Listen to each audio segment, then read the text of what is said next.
Avec une moyenne de 10 000 naissances par an, dont une bonne partie prématurée, Mayotte est confrontée aujourd'hui à une urgence absolue. Des naissances très bien suivies, mais heurtées à des moyens humains et matériels très limités, la situation est telle que les professionnels de santé décident de remuer ciel et terre pour répondre ainsi aux besoins sanitaires des enfants et de leurs mamans respectives. Il faut avoir une prise en charge pluridisciplinaire, donc il faut quand même avoir des médecins, des pédiatres, et puis aussi des psychologues. Donc il y a plusieurs spécialités qui rentrent en jeu pour prendre ces enfants en charge.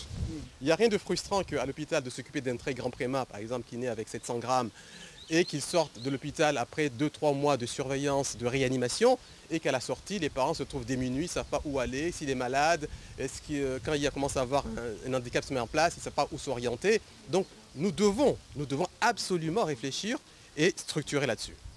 Prendre en charge des enfants vulnérables à cause de leur naissance prématurée, la problématique est bien au cœur des réflexions. De son côté, le conseil départemental semble avoir trouvé la bonne trajectoire pour fédérer ainsi toutes les idées. Nous avons une politique d'attractivité, c'est la plus importante, qui permet donc d'attirer les professionnels en tension, que ce soit les médecins, les sages-femmes, les puéricultrices, les pharmaciennes également, aussi bien sur le plan salarial que sur le plan des conditions de travail. Notamment, donc, vous n'êtes pas sans savoir que nous sommes en train de construire donc, des centres de PMI, une dizaine de centres qui sont programmés, dont la moitié est en cours de livraison actuellement. À cela s'ajoute la collaboration insoupçonnable du département voisin de La Réunion. À La Réunion, je ne peux pas dire qu'on est plus en avance, en tout cas on est plus équipé et mieux équipé. C'est vrai qu'il y a un déficit, on va dire, en moyens humains et techniques à Mayotte et qui est préjudiciable à la prise en charge médicale de la population. Et c'est très compliqué parce qu'on voit que c'est une population qui augmente de plus en plus d'année en année, je veux dire de mois en mois, et les services, l'ensemble des services médicaux sont pris de court. La santé n'a pas de prix.